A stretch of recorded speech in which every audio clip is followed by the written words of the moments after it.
Let me show you how to make an easy, small portion of candied yams on the stovetop. This is going to be good. To start, I'm working with 1 to 1.5 pounds of sweet potato or 2, a half teaspoon of ground cinnamon. I'm going to add some salt into the mix, 3/4 of a cup of light brown sugar, or you could use dark brown if that works, and some vanilla extract. I'm also going to be working with 1 tablespoon of unsalted butter. Okay, let's get started. To start, I'm going to prep the sweet potato. I'm going to cut it in half, and then I'm going to cut it into thick rounds and then in half again. You can cut them into large chunks, small chunks. It really is up to you, but this is what I'm working with today. So a lot of you are probably wondering, what is the difference between sweet potatoes and yams? Well, there's a big difference.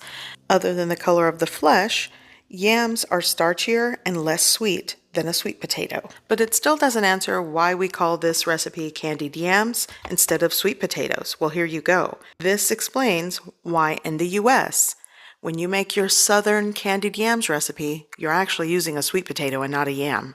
You'll even find sweet potatoes mislabeled as yams in the grocery store. Here's a picture for reference. So when you are making candied yams, you're actually using sweet potato in your recipe. So in a pot, I'm adding all of my sweet potato chunks with a 1/3 cup of water. You don't need much water. My unsalted butter, it's a tablespoon, and my salt. I'm also adding brown sugar, a teaspoon of ground cinnamon. I'm going to turn on the pot. You'll want to make sure you're working with like a medium to medium low heat once it starts to sort of like simmer in there, but give this a really good mix. Now you're probably thinking, how are the sweet potatoes going to cook with a 1/3 cup of water? Don't worry, there's a lot of moisture and water content in a sweet potato. You've added the salt, and with the melted light brown sugar and that little bit of water, it's enough. Okay, so now that it's simmering, I'm going to give it a mix. And again, you do not want to cook this on high because things will burn before they cook. Just remember that. At this point, you'll want to continue mixing the potato with any liquid at the bottom. Get the sugar into that liquid, combine it well. And now I'm going to add the lid right back on. And again, you are working with a low heat setting. Let it simmer for about 15 minutes or until it is tender. So remove the lid, kind of give it a shake, and I'm going to use a chopstick. If it goes in easily, it's ready. It's soft and tender.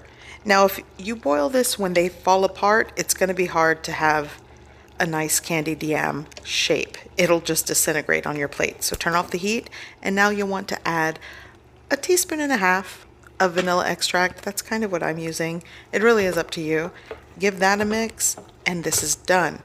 Now what I've been doing on the side is toasting pecans. Here I have some broken chopped pecans that I toasted lightly to make them kind of toasty, fragrant, aromatic. And I'm just going to put that right on top. I'm going to put part of it, give it a mix, and then garnish. But this is it. This is easy sweet potato / candied yams. They're so good. And this is just a small amount. If you're making dinner, a small holiday meal, it works. And it's so good. It goes perfect with a side of sauteed green beans, which I will put in the description below a link for those, and a scoop of these candied yams on a side of southern cornbread dressing. So good.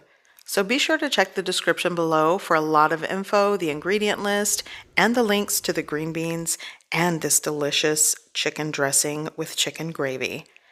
So I hope you give this recipe a try. I hope you like it, and thanks for watching.